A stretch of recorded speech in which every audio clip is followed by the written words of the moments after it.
Good evening everyone. आप सभी का नमस्कार। मैं प्रशांत कुमार आप सभी का KTCIS के ऑनलाइन प्लेटफॉर्म पर एक बार फिर से स्वागत करता हूं। जैसा कि आप सभी को पता होगा, हम लोग प्रोनाउन की सीरीज लेकर आगे बढ़ रहे हैं और उस सीरीज के क्रम में हमने 4 पार्ट कंप्लीट किए और आज उसके अगले पार्ट यानी कि पार्ट 5 की बारी है। तो सब लोग जल्दी जल्दी जुड़ जाएं, थोड़ा जल्दी जल्दी अपने फ्रेंड्स को शेयर करें ताकि ज्यादा से ज्यादा लोग इन क्लासेज का लाभ उठा सके और अपने लिए अच्छा भविष्य सुनिश्चित कर सके। इस काम के लिए हम आगे बढ़ रहे हैं। So I welcome you all again on this platform and we are going to discuss the chapter pronoun and its 5th part. So far आप देख पा रहे होंगे, so far we have discussed what is a pronoun. हमने क्या discuss किया, pronoun होता क्या है, टाइप्स ऑफ प्रोनाउन डिस्कस कर लिए थे,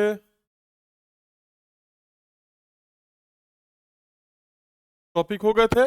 अब टाइप्स ऑफ प्रोनाउन के अंदर भी हमने क्या किया था, पर्सनल प्रोनाउन डिस्कस कर लिया था। पर्सनल किया था, रिफ्लेक्सिव कर लिया है, रेसिप्रोकल कर लिया है और ध्यान दीजिएगा एक लास्ट में कौन सा और कल किया था, पजेसिव प्रोनाउंस का।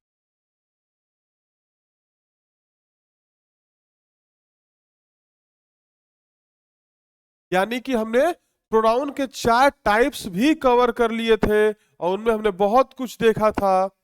इनको हम एक साथ जब चैप्टर एंड होगा तो कुछ क्वेश्चन लेके आएंगे जिनमें हम एक साथ रिवाइज भी कर पाएंगे। तो आइए हम आज के लिए 5वां टॉपिक शुरू करते हैं। वो क्या है देख लीजिए, डेमोन्स्ट्रेटिव प्रोनाउन।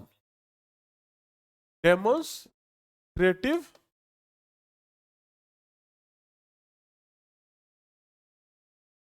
सभी लोग टॉपिक नोट कर ले और थोड़ा सा ध्यान दे और बाकी अपने फ्रेंड्स को जोड़े ताकि ज्यादा से ज्यादा लोग क्लासेस का फायदा उठा सके और जो हमारा विजन है वो का हो सके। चलिए अपने फ्रेंड्स को लिंक शेयर करें जल्दी जल्दी भाई। और अब हमें पढ़ना है आज डेमोन्स्ट्रेटिव प्रोनाउन।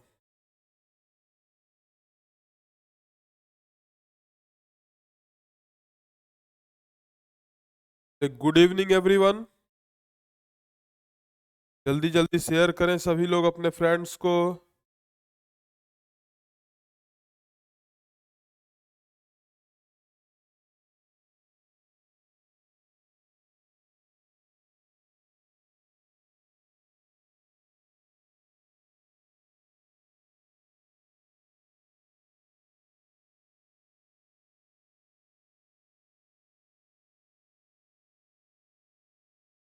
तो जैसा कि आप नाम में ही देख पा रहे हैं, क्या लिखा है,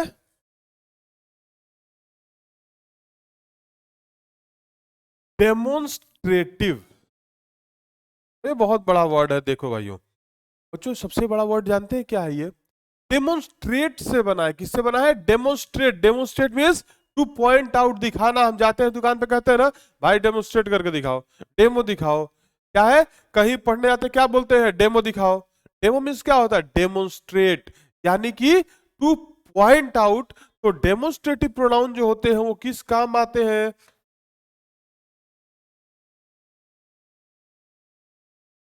point out something, two point out at something.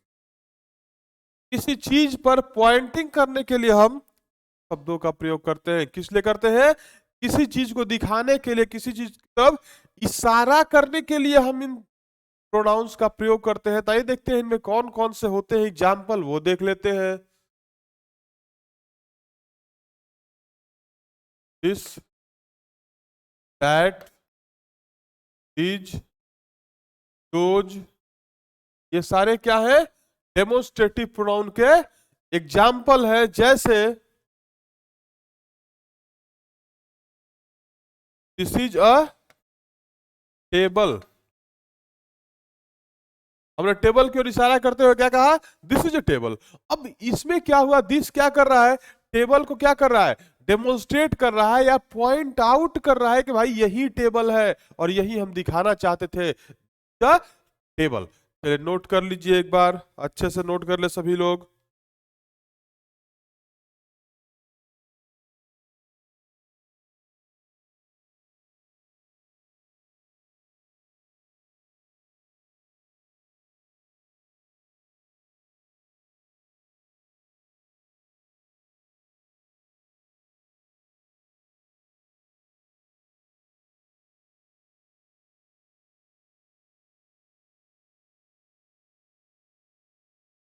उम्मीद है सबने नोट कर लिया होगा। तो जो दिस शब्द है ना, आइए चेक, दिस और दिज, ध्यान दीजिएगा। नजदीक में यदि सिंगुलर होता है तो दिस का प्रयोग करते हैं, नजदीक दिखाना है, बगल में ही है, प्लूरल है तो दिज का करते हैं। और दैट दूर के सिंगुलर के लिए, और दोज क्या होता है दूर के प्लूरल के लिए, देखो बहुत सिंपल यूज है। दिस दैट दिस दो, दिस और दिज नजदीक के लिए, दैट और दोज सॉरी दूर के लिए, दूर के लिए, दिस दैट सिंगुलर के लिए, दिस दोज प्लूरल के लिए। तो ये होते हैं हमारे डेमोन्स्ट्रेटिव प्रोनाउन। हमारे पास डेमोन्स्ट्रेटिव प्रोनाउन यही है, नोट कर ले। इससे ज्यादा कुछ डेमोन्स्ट्रेटिव प्रोनाउन में होता भी नहीं है, तो इसलिए डेमोन्स्ट्रेटिव प्रोनाउन में ज्यादा हम सोचेंगे ही नहीं। क्लियर है? चलिए फिर अगर डेमोन्स्ट्रेटिव हो गया हो तो हम आगे बढ़ते हैं। क्या करते हैं? आगे बढ़ते हैं। डेमोन्स्ट्रेटिव के बाद आपके पास है रिलेटिव प्रोनाउन। कौन सा है? रिलेटिव, रिलेटिव प्रोनाउन है।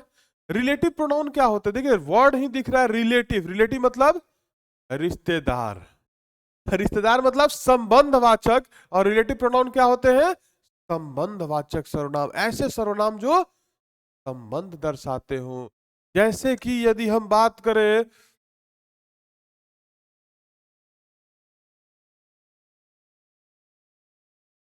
दैट,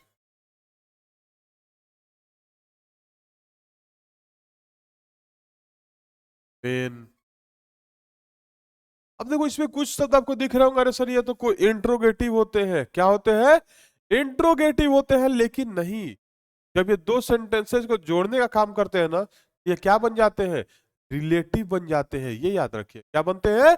रिलेटिव प्रोनाउन बन जाते हैं। और वही हमें पढ़ना है आज, तो जल्दी से देख लें इनको और अपने फ्रेंड्स को शेयर करते रहें, ताकि ज्यादा से ज्यादा लोग क्लासेज को देख सके और कुछ सीख सके, क्योंकि सीखने का मौका अच्छा है। जल्दी अपने फ्रेंड्स को शेयर करें ताकि सभी लोग सीख सकें। आइए इनमें अंतर देखते हैं। हु, यदि हम सेंटेंस देखें,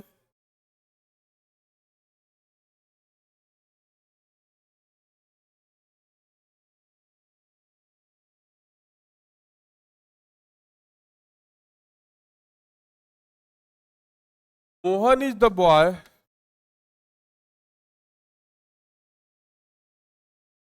हु स्टोल माई पर्स। एक एग्जाम्पल और देख लेते हैं। Ramesh is the man whom I admire very much।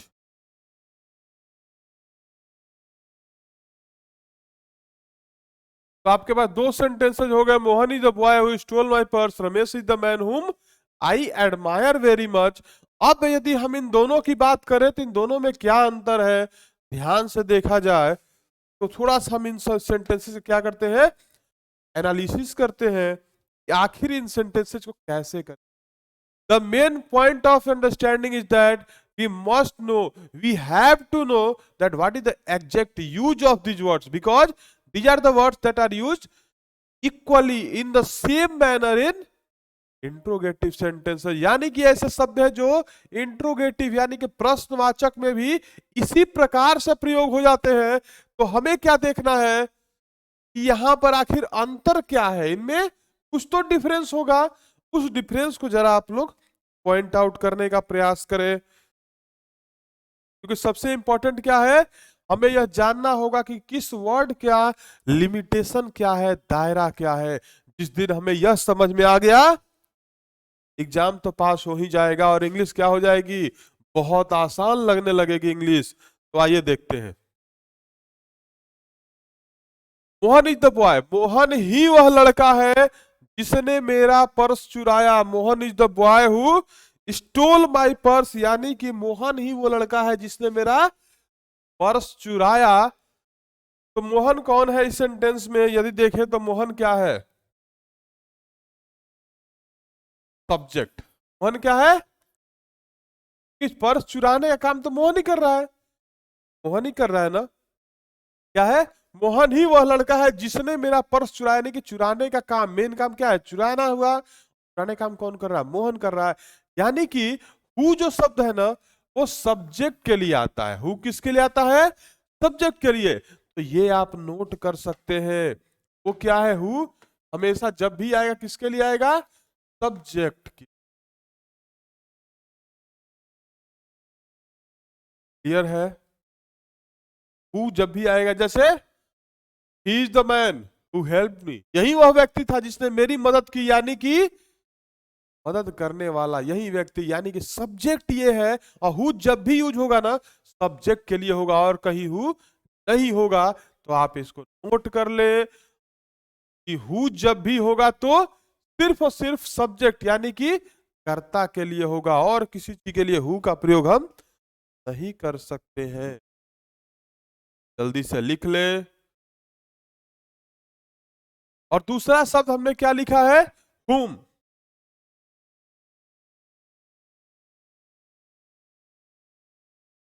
अब हुम का भी मीनिंग देख लेते हैं। अरे सारा चीज सामने है तो हमें क्या करना, देखो, Ramesh is the man whom I admire very much. ओ हो, नया चीज आ गया, वो क्या है, सब्जेक्ट तो आई है। रमेश ही वह व्यक्ति है जिसे मैं एडमायर करता हूं, जब सब्जेक्ट मैं हूं तो, और एडमायर किसे करता हूं, रमेश को, यानी कि रमेश का, रमेश ऑब्जेक्ट हो गया। रमेश क्या है, ऑब्जेक्ट है। तो हुम किसके लिए जब भी आएगा तो ऑब्जेक्ट के लिए आएगा। हुम किसके लिए आता है,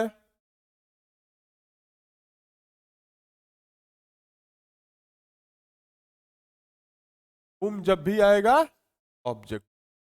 ये नोट कर लीजिए आप।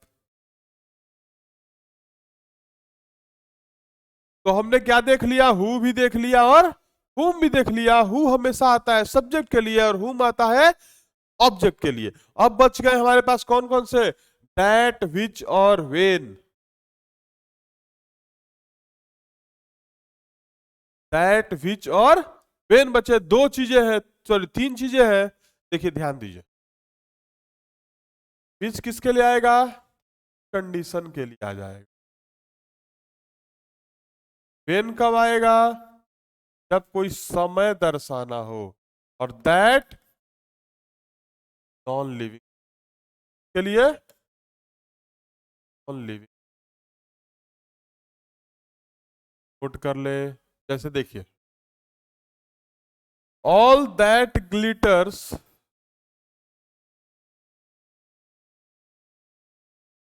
Are not gold.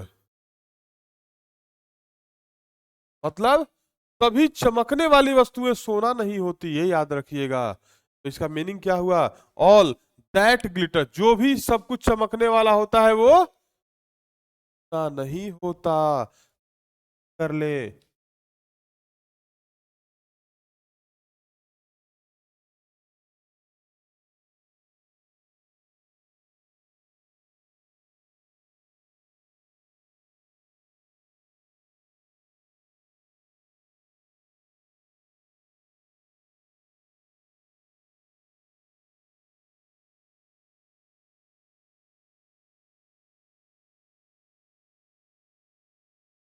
जैसे I have a pen that is red in colour, that is red colour. मेरे पास एक पेन है जो क्या है, लाल रंग का है। तो ये चीज हमने देखो पेन के लिए यूज हुआ ना। पेन क्या होता है, नॉन होता है। जैसे a ball hit me when I was passing by the cricket stadium।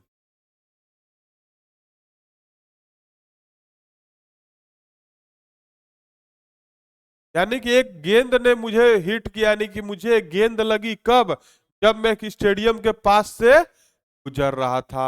यानी कि समय जब दर्शाना हो ना, तो वेन का प्रयोग कर देते हैं, और that normally non living thing के लिए ही करते हैं। क्लियर है, नोट कर लीजिए 3 एग्जाम्पल।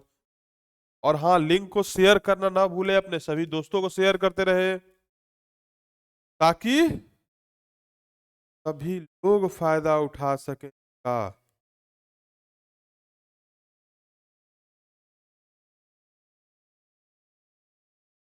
क्लियर है, तो उम्मीद हम करेंगे कि आपका क्लियर हो चुका होगा।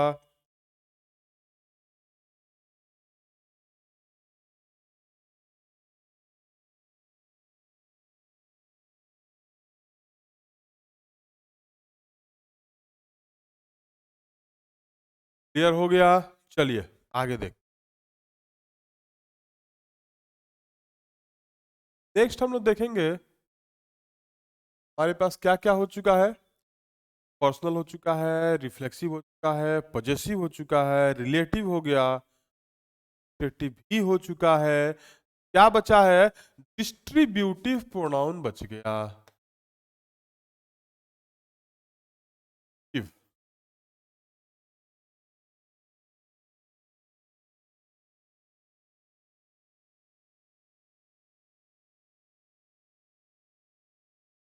अब ध्यान से देखिए, डिस्ट्रीब्यूटिव प्रोनाउन होता क्या है, जब तक देख रहे हैं तब तक शेयर कर दो भाई, लाइक शेयर सब्सक्राइब करते रहो, ताकि हम ज्यादा से ज्यादा क्लासेज आपके लिए ला पाए। ये तभी पॉसिबल है जब आपका सपोर्ट हमें बहुत ज्यादा मिलेगा।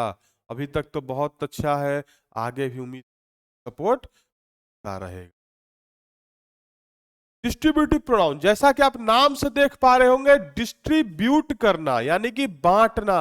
बांटने वाले प्रोनाउन जो होते हैं ना, वही होते हैं डिस्ट्रीब्यूटिव प्रोनाउन। तो आइए देखते हैं डिस्ट्रीब्यूटिव होता क्या है। जैसे देखिए, इधर क्या होता है, द, द, नन,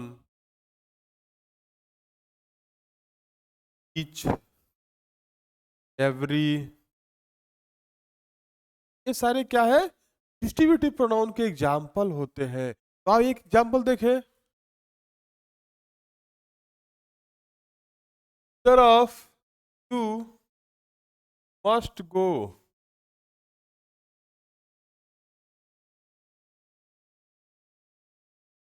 इधर ऑफ राम एंड मोहन, इधर of Ram and Mohan will go.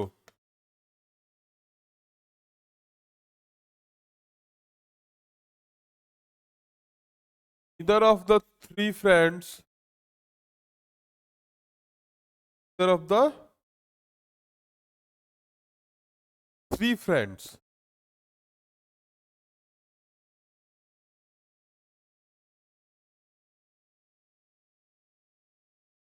arrived at the station, at the,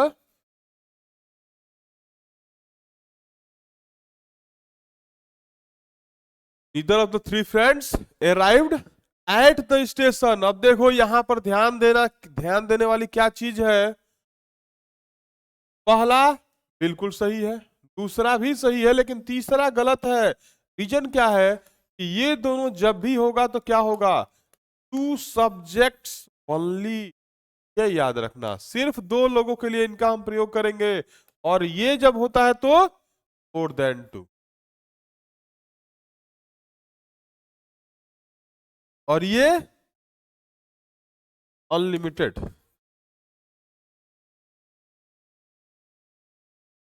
यानी कि यहां पर नीदर ना होगा, क्या हो जाएगा, नन हो जाएगा। None of the three friends arrived at the station, यानी कि ईदर और नीदर दो सब्जेक्ट। नन क्या होता है, हमेशा more than two subject. Normally हम गलती कहाँ करते हैं, नीदर के साथ करते हैं, जो कि हम दो से अधिक में भी नीदर का प्रयोग करते हैं, गलत है। क्या होना चाहिए, का प्रयोग होगा एनो एनी नन। क्या, नोट कर लीजिए, एग्जाम्पल को नोट कर लीजिए, डिस्ट्रीब्यूटिव में भी यही है, जल्दी से लिख लीजिए।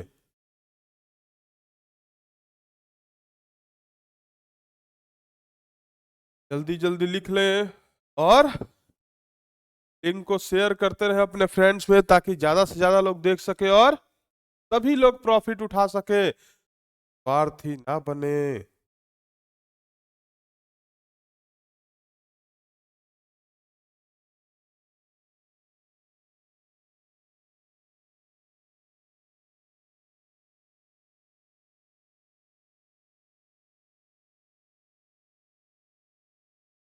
क्लियर है, चलिए अब नेक्स्ट हेडिंग डालिए, some subject verb agreement noun.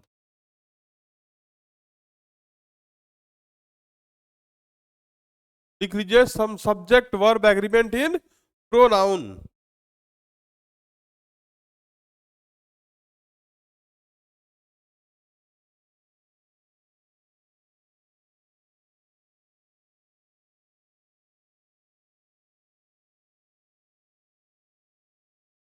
देखिए, यदि हम कहें कि, तो पहला नियम सब्जेक्ट, अच्छा सब्जेक्ट वर्ब एग्रीमेंट क्या होता है, सबसे पहले तो एक समस्या आ गई होगी, तो सब्जेक्ट वर्ब एग्रीमेंट तो आपने बताया ही नहीं, क्या होता है सब्जेक्ट वर्ब एग्रीमेंट, तो आपने बताया नहीं, तो फिर कैसे शुरू कर दिया। अरे भाई, सब्जेक्ट वर्ब एग्रीमेंट जानते हैं क्या होता है, कर्ता का क्रिया के साथ समझ।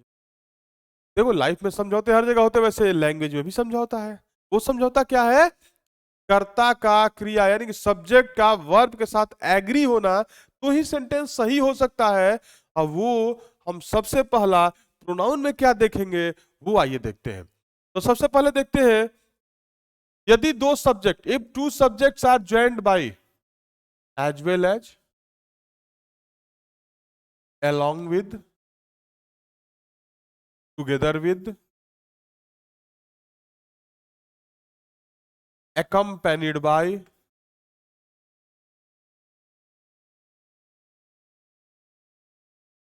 नोट करते जाए, as well as, sorry as well as, along with, together with, accompanied by,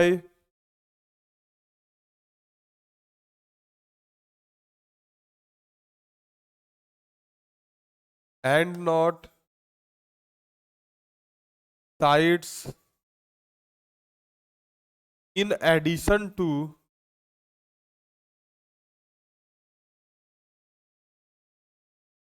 note करते जाए, ये जो शब्द है ना, यदि कोई भी दो सब्जेक्ट इन शब्दों के साथ जुड़े, क्या जुड़े, इन दोनों के साथ जुड़े, तो हम क्या करते हैं, एक्सेप्ट, एक्सईपीटी, except, rather than, no less than। तो ऐसे कई शब्द हैं जिनको यदि हम इनसे दो सब्जेक्ट जोड़ते हैं ना, तो हमेशा जो वर्ब होता है वो फर्स्ट सब्जेक्ट के अकॉर्डिंग आता है। देखिए,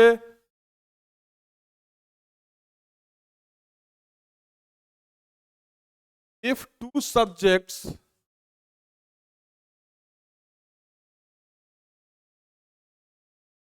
are joined by these words,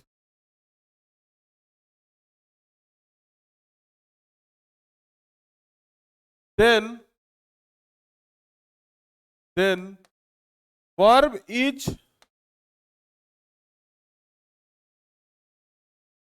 according to first subject only. ध्यान रखिएगा, फर्स्ट सब्जेक्ट और ऑलवेज।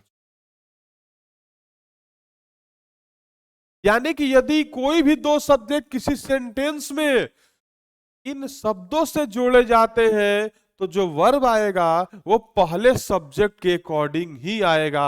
आप इसको नोट कर ले, स्क्रीनशॉट ले ले और शेयर सब्सक्राइब करते रहे ताकि हम और एनर्जी के साथ आपके साथ आते रहे। आज थोड़ी सी एनर्जी भी लो लग रही होगी क्योंकि जुखाम ने थोड़ा सा परेशान कर रखा है, लेकिन आपसे मिलने की इच्छा हुई सो हमें आना ही पड़ा। चलिए फोटो ले लिया होगा उम्मीद है, आइए आगे देखते हैं। देखिए सेंटेंस देखते हैं। Ram as well as his friends were present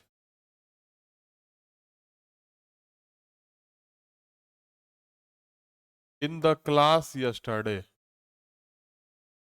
क्या सेंटेंस गलत है या सही है? तो बिल्कुल ये सेंटेंस क्या है? गलत है। पर नहीं होगा, क्या होगा? हो जाएगा। क्यों आएगा? क्योंकि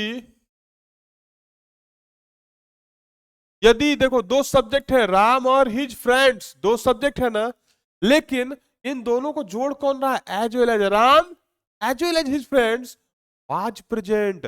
जब ऐसा कुछ स्ट्रक्चर बने तो पहले सब्जेक्ट के अकॉर्डिंग हम क्या करते हैं? वर्ब लगाते हैं। जैसे अगर यहीं पर ये क्वेश्चन होता, my friends along with me, along with me were present in the class।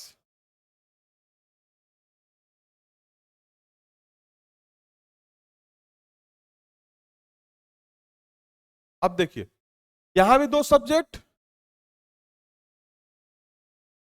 मेरे दोस्त मेरे साथ, यानी कि दोस्त भी है और मैं भी हूं, लेकिन जब हम वर्ब का प्रयोग करेंगे ना तो हमेशा पहले सब्जेक्ट यानी कि माई फ्रेंड जो कि प्लूरल है, इसलिए हमने किसका प्रयोग किया? प्लूरल वर्ब का प्रयोग किया। एग्जाम्पल नोट कर ले और समझ ले। क्लियर है?